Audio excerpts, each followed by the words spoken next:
नमस्कार। कई बार हम जीवन में उलझे होते हैं। कोई हमें दुख देता है, कोई हमें सुख देता है, कोई आता है सिखा के चला जाता है। कई बार कुछ लोग जीवन में बहुत शॉर्ट टाइम के लिए आते हैं, कुछ लोग प्रेमी बन के आते हैं, कुछ लोग प्रेमिका बन करके आते हैं, कोई किसी के गर्व से आता है और बहुत जल्दी इस दुनिया को छोड़ के चला जाता है और पूरा जीवन हम पछताते रहते हैं, उस याद के सहारे जी रहे होते हैं। लेकिन क्या कभी आपने ये सोचा है कि ये कौन सा सिद्धांत है जो जीवन में काम करता है? आखिर ऐसा क्यों होता है? ईश्वर ऐसा क्यों करता है?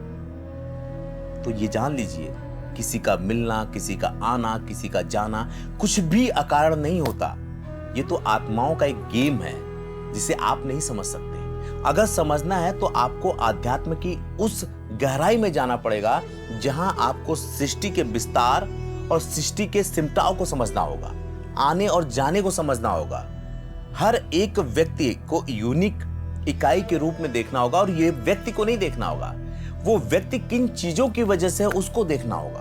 आइए हम एक विषय पे बात करते हैं। शायद अगर आपके दिमाग में भी ये द्वंद्व हो, आपका भी अगर कोई ब्रेकअप हुआ हो, आपको भी किसी से मोहब्बत हुई हो, आपका किसी से झगड़ा हुआ हो या परिवार के रिश्ते नाते आपको परेशान करते हो, तो शायद ये स्टोरी आपके लिए मरहम का काम करेगी।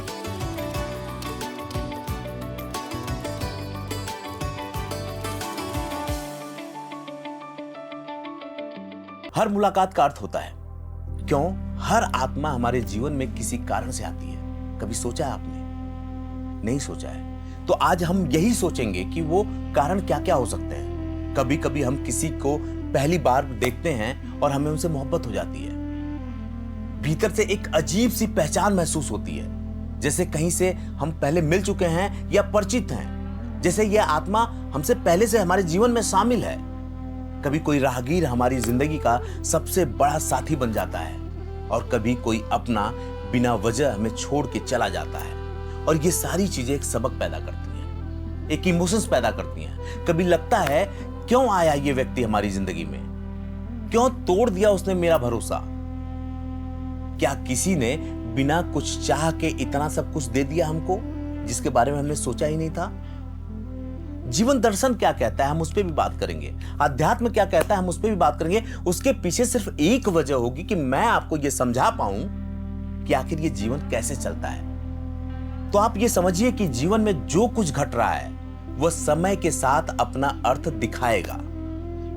अभी मत घबराओ, अभी तो बस धैर्य रखो और देखते जाओ, महसूस करते रहो। हम सब इस धरती पर एक विशाल मेला देख रहे हैं।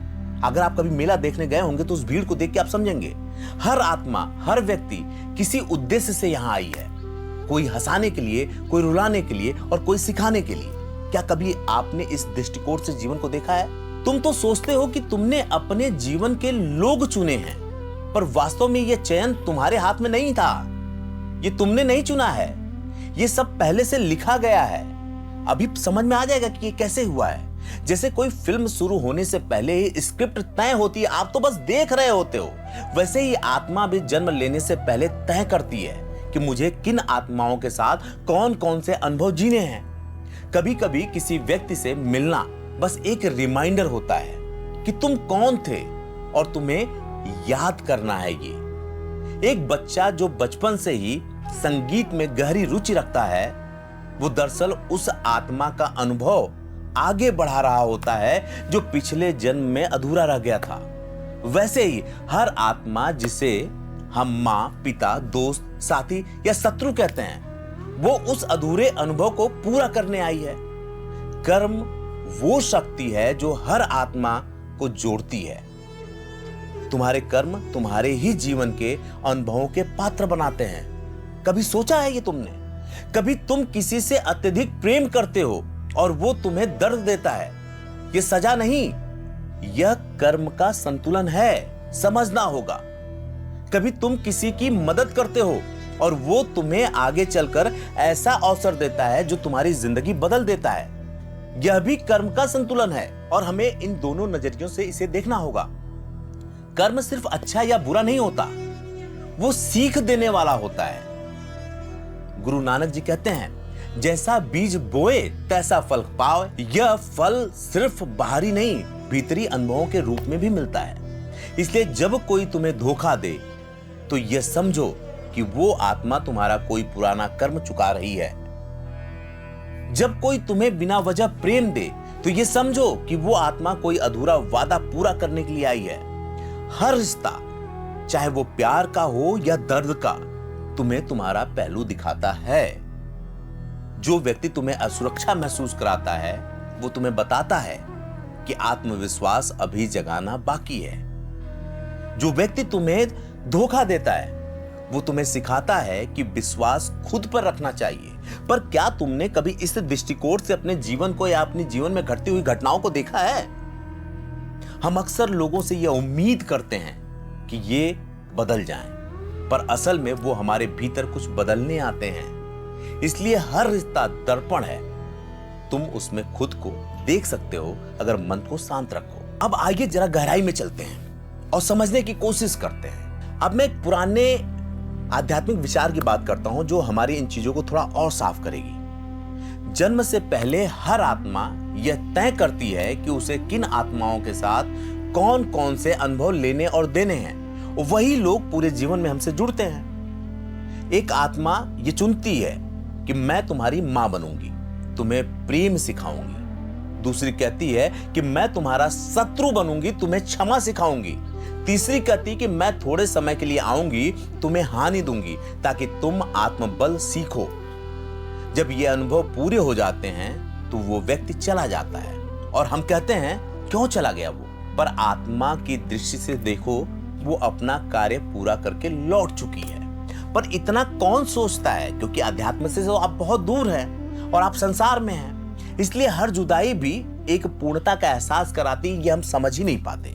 जब कोई व्यक्ति, रिश्ता या परिस्थिति तुमसे दूर चली जाती है तो तुरंत उसे हानि मत मानो। कभी कभी वही हानि तुम्हारे भीतर एक नई रोशनी जगाती है। अपनी पुरानी जिंदगी को देख लो, आज जहां भी हो किसी न किसी वजह से होगे।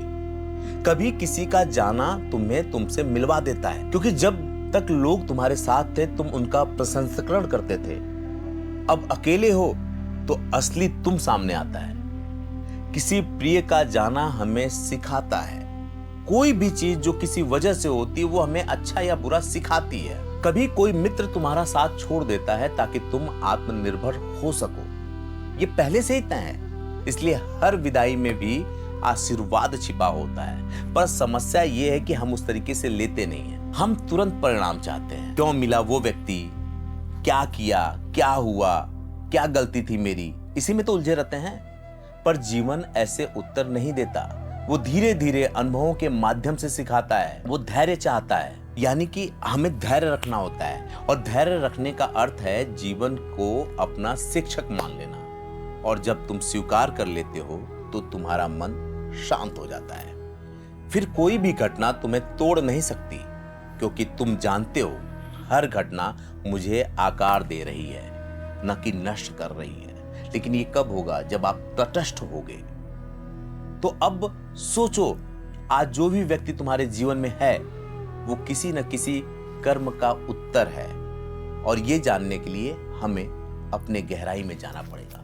कोई तुम्हारे भीतर के करुणा को जगाने आया है, कोई तुम्हारे भीतर के अहंकार को तोड़ने आया है, कोई तुम्हें प्रेम सिखाने आया है, कोई तुम्हें प्रेम में स्थिर रहने को परीक्षा लेने के लिए आया है। हर व्यक्ति एक अध्याय है, हर अध्याय एक पाठ है और हर पाठ तुम्हारी आत्मा को उन्नति का कदम देता है, लेकिन अगर तुम उसे एक्सेप्ट करते हो तो।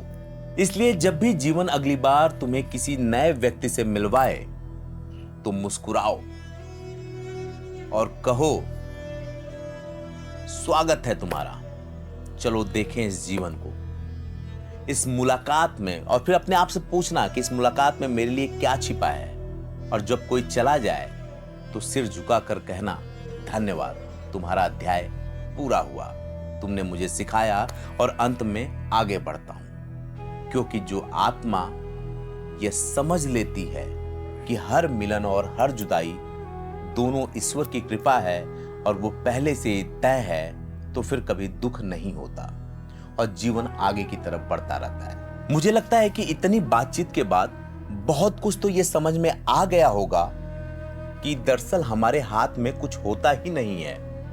आज इस जीवन में जो आप कर रहे हैं वो अगले जीवन में रिफ्लेक्ट होगा, चाहे आपकी योनि कोई भी हो, आप मानव योनि में हो या किसी दूसरी योनि में।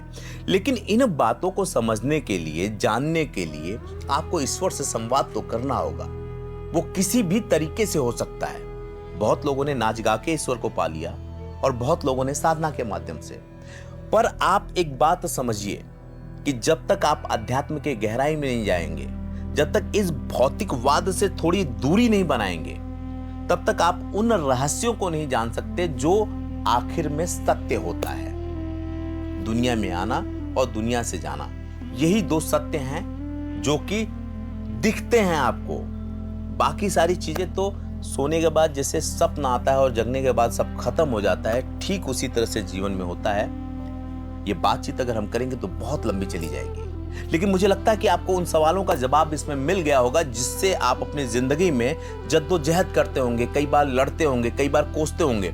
अगर इसमें से कोई भी कंडीशन आपकी जिंदगी में हुई हो या चल रही हो, उसको नियति का फैसला मानिए और ये मानिए कि वो एक आत्मा है जो आपसे अपना हिसाब किताब बराबर करने के लिए आई है। और जब आप इस चीज को मान लेंगे तो वो समस्या भी हल्की हो जाएगी और जीवन में आगे बढ़ने की रफ्तार भी दुगनी हो जाएगी, क्योंकि आप ये समझ चुके होंगे कि कुछ भी अकारण नहीं हो रहा है। और कौन जाने कि आपके पिछले जन्म में क्या था, आपने किसी का अच्छा किया या आपने किसी का बुरा किया।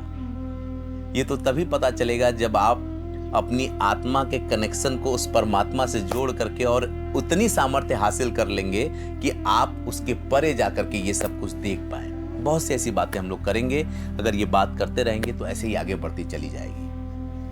तो इंतजार करिए आप एक नए वीडियो का, और मैं इंतजार करता हूं आपके कमेंट का, क्योंकि आपका कमेंट हर बार हम जैसे लोगों को और भी गहरे डूबने में मदद करता है। तो आप अपने कमेंट के माध्यम से जरूर बताइएगा कि इससे क्या कोई समस्या आपकी सॉल्व हुई या आपकी जिंदगी से आपने कहीं इसको रिलेट किया।